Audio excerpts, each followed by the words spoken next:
Advertencia. En el siguiente video se expone el método de estudio de caso desde la perspectiva de la intervención en trabajo social.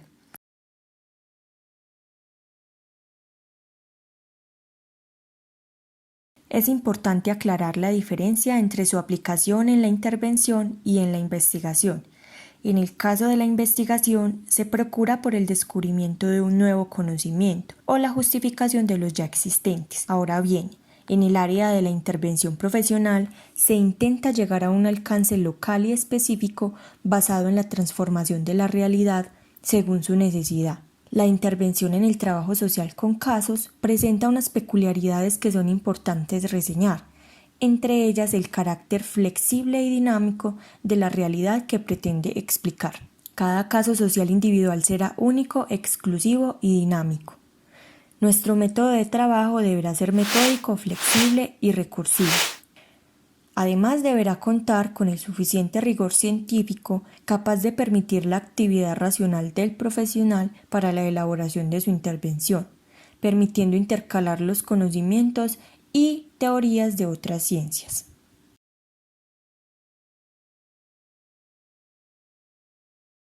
El trabajo social de casos tiene origen en teorías europeas que luego fueron aplicadas por los norteamericanos.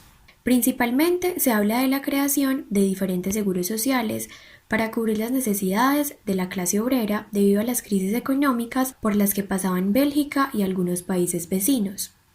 Estados Unidos toma como base esa metodología para nutrir y crear una atención más especializada con cada individuo dependiendo de sus necesidades.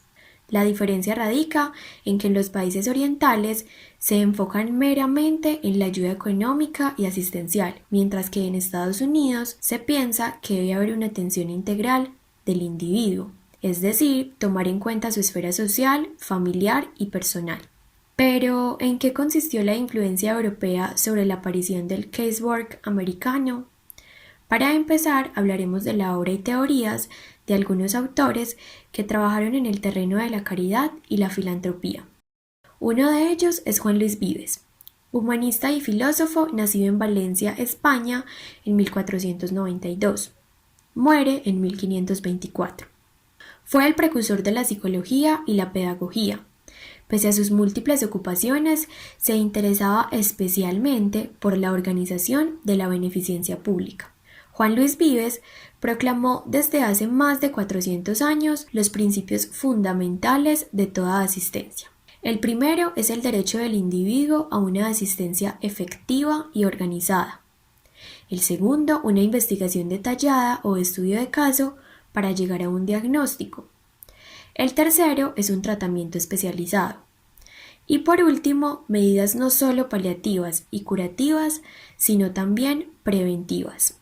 Otro autor del que debemos hablar es San Vicente de Paúl. Es una de las figuras más representativas del catolicismo en Francia. Nació en 1581 y murió en 1660. Sigue los pasos de Vives y le interesaba más que todo el trabajo con los pobres, los enfermos físicos y mentales y por los presos. Concedió gran importancia a la individualización y decía que si no se lograba entablar con él una buena relación, no se le podía ayudar eficazmente. A decir verdad, el casework nació en las sociedades de caridad de Boston, que también habían sufrido el poderoso influjo de las teorías de San Vicente de Paúl. Una de las organizaciones que puede ser considerada como el origen de casework americano es la Organización de Caridad Social. En esta organización se alzaron contra la antigua filantropía. La nueva tendencia intentaba introducir una asistencia social individualizada, adecuada a las necesidades de cada uno. Antes de dar por terminado los antecedentes del trabajo social, es conveniente hacer una breve referencia acerca de una de las principales figuras del trabajo social de casos, como lo es Mary Richmond. Mary Richmond nació en 1861 y murió en 1928 en Belleville, Illinois, Estados Unidos. En 1889 ingresó a la Organización de Caridad Social como tesorera y en 1891 como secretaria general. En 1891 siente la necesidad de crear una escuela para la formación de trabajadores sociales. Richmond llega a comprender que las dificultades que encontraban algunos individuos no eran forzosamente el resultado de factores externos, y que más bien se debía buscar las causas íntimas de tales obstáculos en la propia personalidad. En 1922 publicó Caso Social Individual, que es el trabajo social de caso. En esta obra, Mary Richmond procuró individualizar al cliente, establecer un diagnóstico social y conceder la atención más adecuada. Su método consiste en el estudio de caso, su diagnóstico y su tratamiento.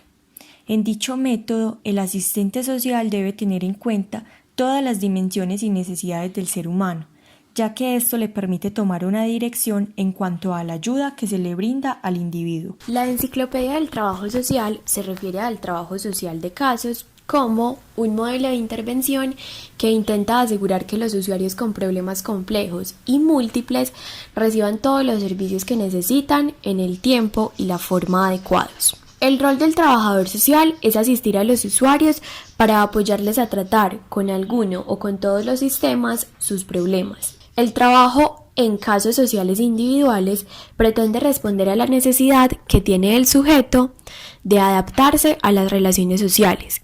Los seres humanos necesitan adaptaciones y readaptaciones particulares, y es allí donde el trabajador social actúa como un agente de enlace, entendiendo que la cohesión social se da potenciando las capacidades individuo por individuo y no en masa. Mediante este método se recogen de forma descriptiva distintos tipos de informaciones cualitativas que no aparecen reflejadas en números, sino en palabras. Lo esencial de esta metodología es poner de relieve incidentes claves en términos descriptivos, mediante el uso de entrevista, notas de campo, observaciones, grabaciones de video y documentos. Teniendo en cuenta las aportaciones de diferentes autores, podemos destacar un conjunto de características básicas de los estudios de caso. La prestación de servicios y de apoyo al usuario debe ser cambiante en el tiempo, tipo e intensidad para ajustarse a los cambios que se producen en la configuración de las necesidades y de las potencialidades de los clientes. Es una intervención basada en la relación entre usuario y trabajador social, facilitadora y verdadera. Intenta intervenir clínicamente para mejorar el acompañamiento ante problemas emocionales de enfermedad o pérdida de funciones. Utiliza las habilidades de intermediación y defensa propias del trabajo social como elementos importantes en la prestación del servicio.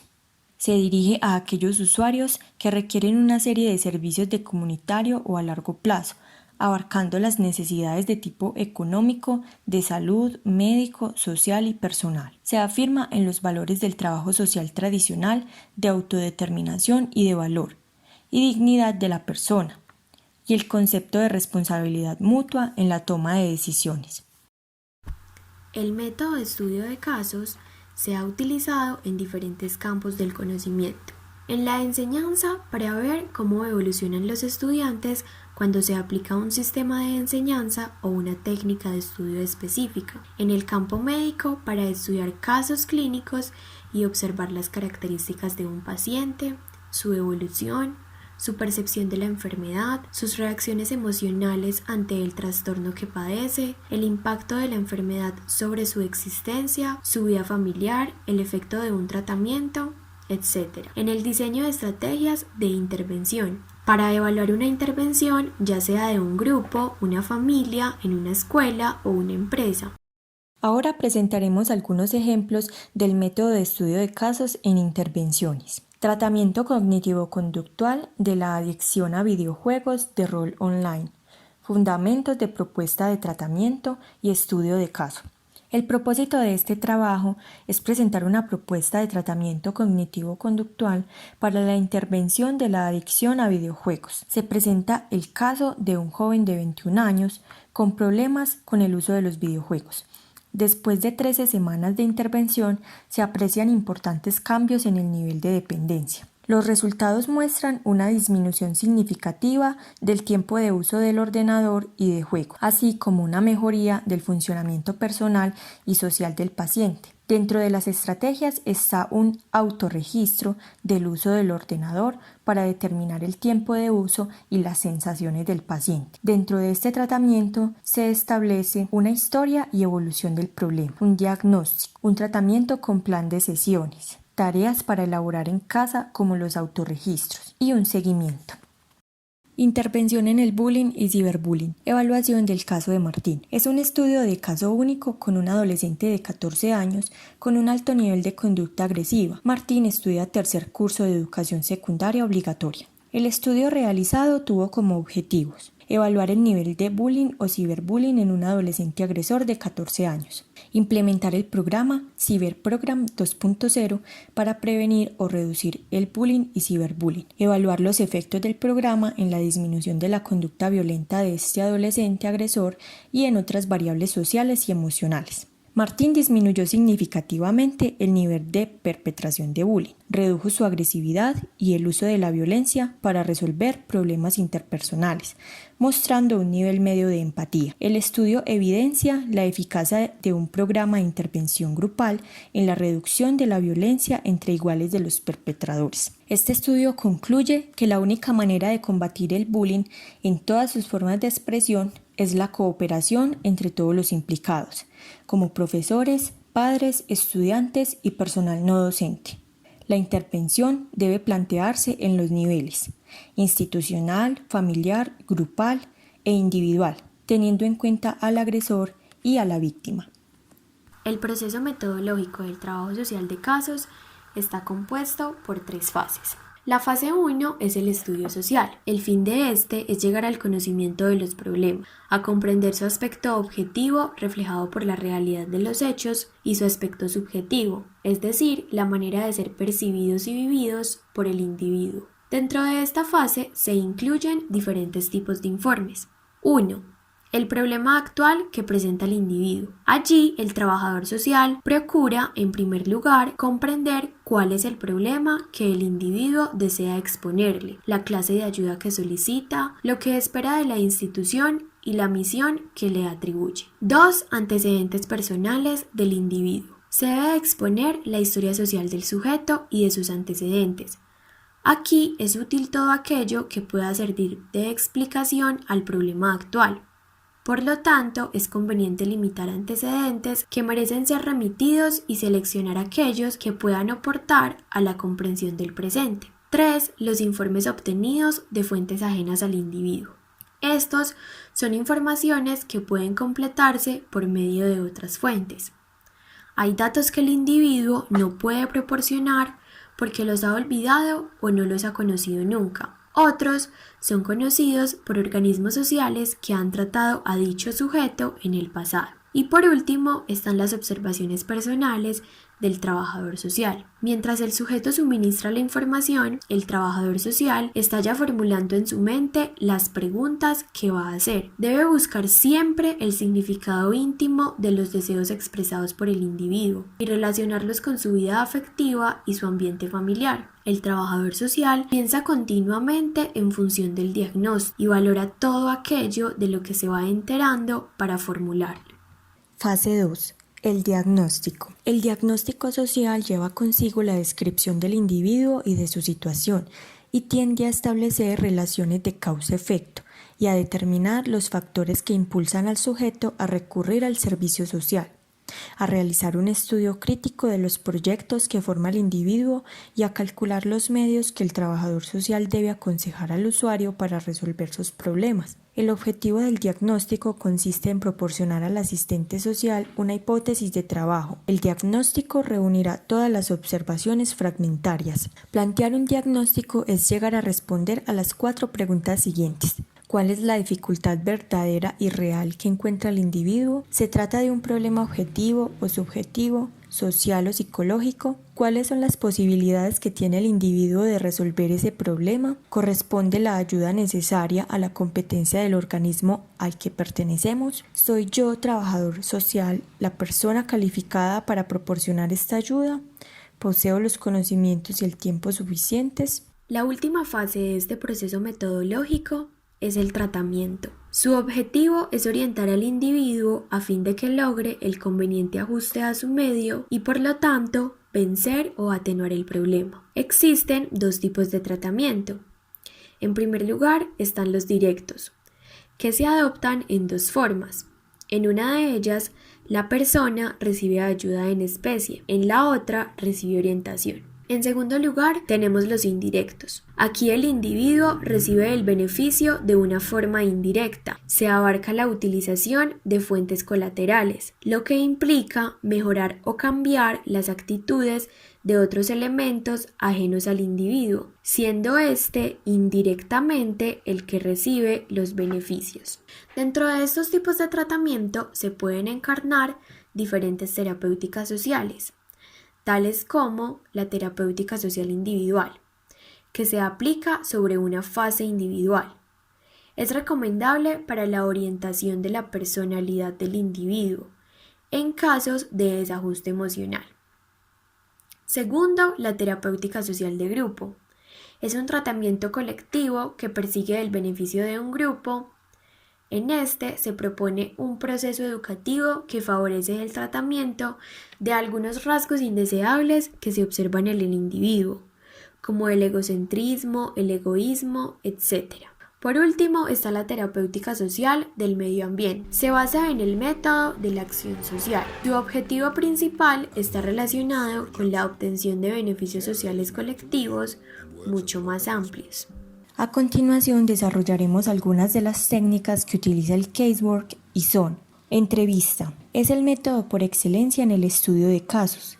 El primer paso en toda entrevista es procurar establecer rápidamente la empatía, seguridad o confianza que permitan al usuario o paciente exponer sus problemas con toda libertad. Esta técnica tiene como objetivos específicos establecer el mutuo entendimiento entre el trabajador social y el entrevistado, conocer el problema y comenzar a conocer la personalidad del individuo. Historiales son los resultados escritos de las entrevistas y gestiones. Tienen la ventaja de ayudar a recordar los detalles que han surgido en esas situaciones.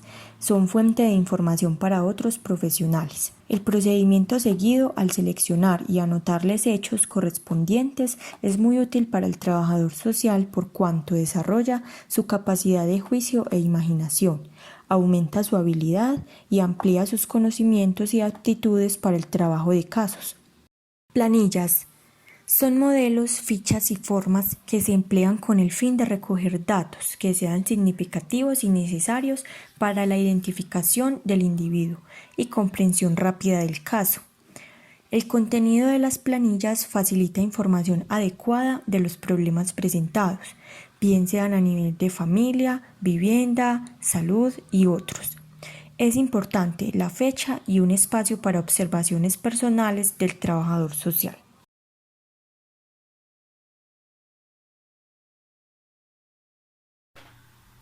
Finalmente, queremos contarles un poco acerca de una investigación que hemos venido desarrollando sobre el tema de abuso de sustancias psicoactivas durante el ciclo vital de la adolescencia. En primera instancia, presentamos el problema en el cual nos queremos enfocar y tiene que ver con la influencia de los diferentes contextos de desenvolvimiento social, económico, cultural, individual y familiar de los adolescentes.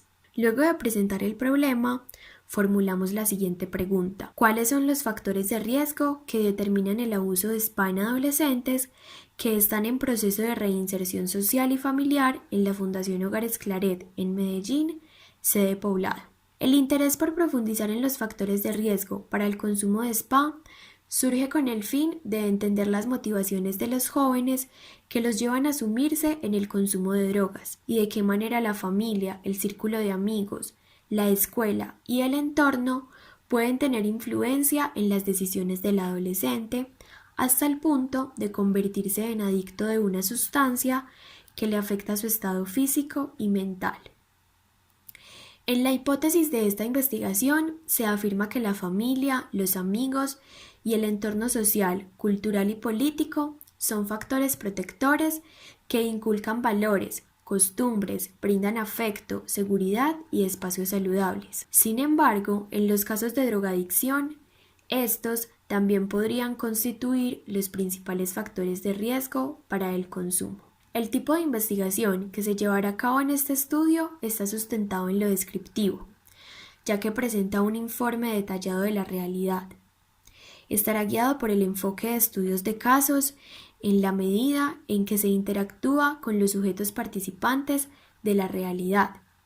Lo que se quiere es comprender las experiencias de las personas acerca de una particularidad vivida, como lo es el abuso de spa, ubicando al sujeto como parte central de la investigación y como un actor determinante para la comprensión de situaciones específicas, desde su entorno social, familiar, cultural hasta lo económico, y cómo influyen estos escenarios en la toma de decisiones y en el relacionamiento con otros individuos.